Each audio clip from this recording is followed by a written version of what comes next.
కాలమంతా తిర్ల మరల అవుతుంది. లెక్కకైతే ఈ పాటికి వానల ముమ్మిరి అందుకొని రైతులంతా చేను శెలకల పొంటి మస్తు బిజీగా ఉండాలి. కానీ మురిపిస్తుందనుకున్న ముల్కశిర వెళ్ళిపాయే, ఆయమన్న షిన్కు లేకపాయే, ముళ్ళుగర్ర మూలకుంటే ఎడ్లు గుంజలకు అంటిల్లా అయినాయి. అందుకే వానలు పడాలే అని ఆడాడ కప్పతల్లి ఆటలు, దేవుళ్లకు అభిషేకాలు చేస్తుర్రు జనాలు.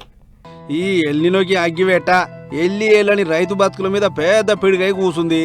వానలు దండిగా పడాల్సిన యాళ్ళ ఎల్లినో పుణ్యమని వెనకకు మళ్ళీ శినుకులు. దీంతోని దుక్కులు దున్నుకుంటా ఇత్తనాలు వేసుకుంటా శెలకలల్లో ఉండాల్సిన రైతులంతా గిట్లా వానలు పడాలని చెప్పి కప్పతల్లి ఆటలు దేవుళ్ళకు అభిషేకాలు చేస్తుర్రు. గిట్లనే సుల్తానాబాద్ పట్నం గుడిమిట్టపల్లిలో ఉన్న శివాలయంలో నీళ్ళాభిషేకం చేసిరు జనాలు. అమ్మలక్కలంతా మంచినీళ్లు బిందెలల్లా తీసుకొని డప్పుల సప్పుడు నడుమ గుడికి వచ్చిర్రు. అటెనక గుడి చుట్టూ ప్రదక్షిణాలు చేసి శివయ్యతో పాటు నందికి సూత నిండార నీళ్లతానం చేపించి పబ్బది పట్టిర్రు.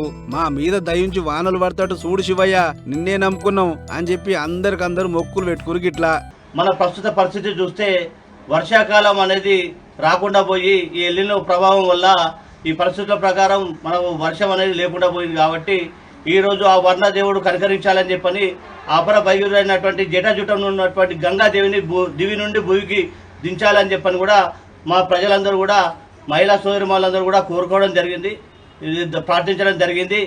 మరి దేవుడు కనికరించి మా పాడి పంటలు చల్లగా ఉండాలని చెప్పని, మా కుటుంబ పశువులు కూడా చల్లగా ఉండాలని, మా పంటలు బాగా పండాలని చెప్పని, ఆ వర్షం వస్తేనే మా పంటలు పండుతాయని చెప్పని కూడా ఈరోజు ఆ దేవుని గుడికి ప్రార్థించడం జరిగింది. ఇది ఇట్లుంటే ఈ నడుమనే ఆదిలాబాద్ జిల్లా బేలపట్నంలో ఇంకో మొక్కు. ఇత్తనాల దుకాణదారులు వానలు జోరుగా పడాలి, రైతులు మురిసిపోయి ఇత్తులు కొనాలి అని చెప్పి కప్పతల్లి ఆటాడిర్రు. గణపయ్యకు పూజలు చేసి రైతు సల్లంగా ఉండాలి, వాళ్ళతో పాటు మా దందగిన జోరుకు కావాలి, అదంతా కావాలంటే మొదలు వానలు పడాలి అని మనసు నిండా పబ్బదు పట్టిరిగిట్లా. అటెనక బ్యాండ్ సప్పుల నడుమ తీర్మారు డాన్సులు ఆడుకుంటా కప్పను కట్టి ఊరంతా కలదిరిగిర్రు.